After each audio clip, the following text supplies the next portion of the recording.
Welcome to the WealthWise Show. This program is for informational and educational purposes only and does not constitute investment, legal, or tax advice. Benowitz Wealth Management is a registered investment advisor in the state of Florida. Registration does not imply any level of skill or training. Listeners should consult a qualified professional before making financial decisions. Past performance is not indicative of future results. Now let's get started with the WealthWise Show. Welcome back, guys, to another episode of the WealthWise Show. I'm your host, Eric Johnson, and today we're going to talk about portfolio construction still. I'm not sure if last episode was about portfolio construction because I don't know how I'm uploading these. But before we get started, I want to get some housekeeping out of the way. This episode, this podcast, all of it is to be taken as educational purposes only, or it is for educational purposes only. Is not to be taken as investment advice, financial advice, tax advice. So please do your own due diligence and speak to a professional about your situation and your needs. So today's episode, we're going to talk about, what are we talking about? See, this is why I need we're talking about portfolio construction.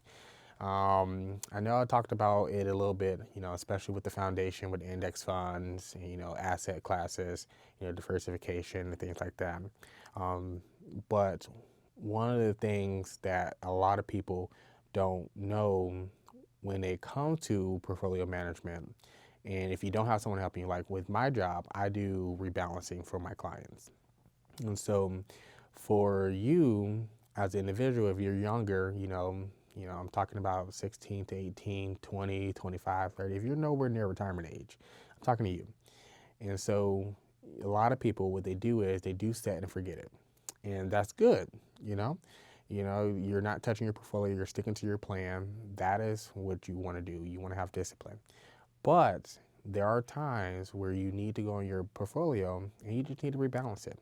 And so I talked about having the different, ratios for portfolios, like, 60-40, you got your 80-20s, you got your, 70-30s, and you might be like, well, what are those? And so let's say you're 16, for example. You just got a job, you're doing good with your debt, you have a car that you pay cash for. You saved up an emergency fund for that card, because you're 16, you don't really have much going on. Bill-wise, you're still under your parents' insurance, your parents are probably still making your doctor's appointments. So your main focus right now is like, I want to build up my assets as much as possible at this age. And so you get a Roth IRA, you get a taxable brokerage account, you're maxing out your Roth and you're putting extra savings into your taxable account, and you're building that portfolio. So you got your index funds as the foundation, you have, different assets as, the walls and studs and all that stuff.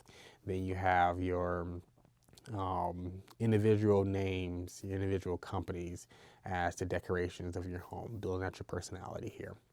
And, you get to 18, and, things are still the same. So, you keeping it going, you're probably like 100% in equities at this point. And then, you got some Bitcoin, people love the Bitcoin. So you're probably not 100% equities. You're probably like, 90% equities, 10% in other assets like Bitcoin. And then you get to 25.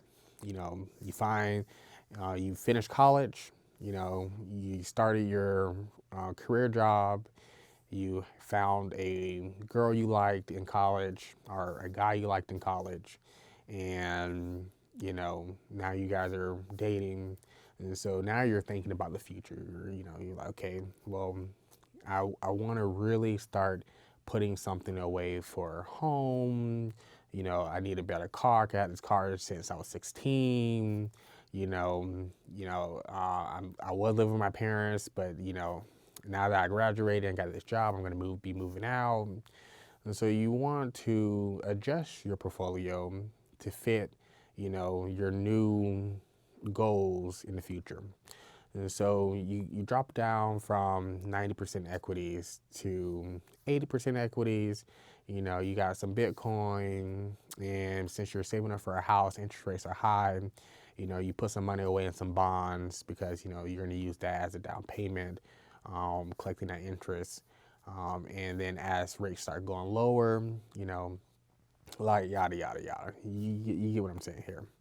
And so now that your portfolio is really diverse and there's a bunch of different assets in there, you're going to want to rebalance it from time to time. Now, what does that mean? And so let's say you're 80% equities, and just going to keep it simple, 20% bonds. So 20% of it's in bonds, 80% is equities, and the stock market was doing great, but the bond market is not doing so great. And so what happens is now you have more equity exposure than bond exposure. So it's not balanced anymore. So, instead of 80-20, it's more like 85-15. And so to rebalance that, what you do is you sell some of the equities to bring it back down to 80%, and you buy some more bonds to bring it back up to 20%. And that's the gist. That's pretty much it. Now, when it comes down to the exact numbers and all that stuff, because portfolios are different, you need a calculator a lot of times, so you might have to do a little math, when it comes down to rebalancing. But it's important to maintain a balanced portfolio so you can meet your goals. Because let's say, you use your bond portfolio for your home, your car, and all that stuff that you want to get in the next, 10 years. You got a 10-year bond that's paying 6%. And for people who are saying, oh no, bonds are not paying 6%. That's all I'm going to say. Not investment advice, but let's say you get a 6% bond, and your interest rates on your car is probably going to be half that. And as rates start coming down from the Fed's cutting in the next 10 years, you're hoping to get a 4 on your mortgage. And so you're looking at next 10 years 6%.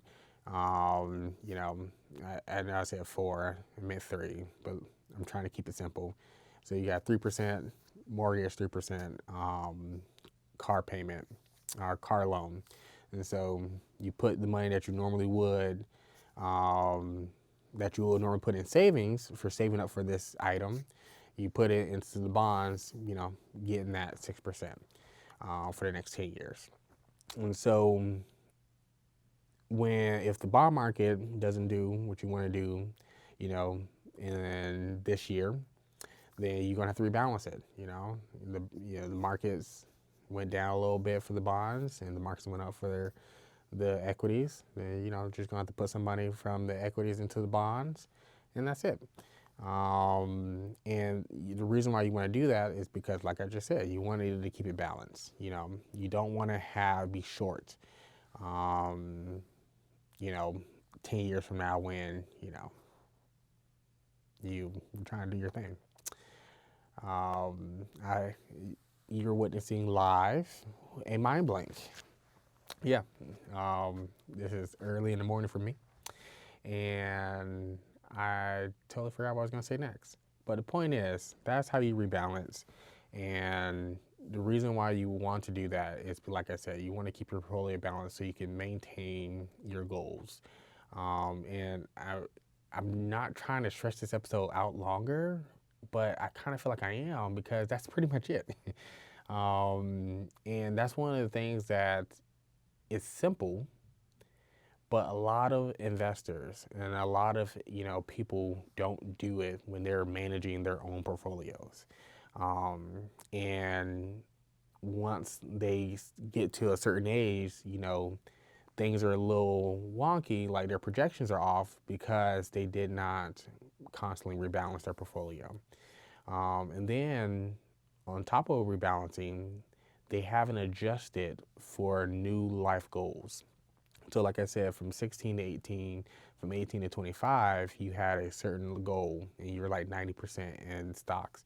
But then from 25 to 35, you know, you're going to want a house, new car, you're probably going to be married, things like that. And so your goals change. So you switch from 80 or from 90 to 80% equities. And so as your goals in life changes, your portfolio changes as well. And those time horizons are long. So I'm not saying you need to do this every year, but you know, from 16 to 25, you know, that's 24 years. Oh my goodness, that's not 24 years. That's that's 9 years. Oh my goodness. 9 years. Anywho, yeah, from 16 to 25, that's 9 years. And from 25 to 35, that's 10 years. So you're looking at, you know, 19 years of, you know, performance. And so you got to stay on top of not just building your portfolio, building that foundation, you know, putting the indexes in there, putting the decorations of the individual names in there, you know, your different asset classes and things like that. But you also want to make sure that you repair, you know, your house, because, you know, stuff breaks over 10 years. And you might want a new refrigerator. You know, you might want a new change of paint. When you were 16 and you built this house, you know, you had posters of, you know, video games and artwork and, you know, K-pop and all this other stuff. And now that you're, you know, 25, you don't no longer need or want to look at those things because you changed, you know, life changed. And so as you grow, as you evolve, you know, your portfolio should do the same. But that does not mean you need to touch your portfolio every quarter or every year. That just means when your life brings in new things that you have to deal with, then that means those new things have to be added in your plan when it comes down to your portfolio. So I ain't gonna lie, I did stretch this out a little bit, mainly because, you know, rebalancing is a short topic, you know, but I wanted to really stress the importance of it. So I appreciate you guys listening. Thank you once again for listening to another wonderful episode of the WealthWise Show. I've been your host, Derek, and until next time, stay WealthWise.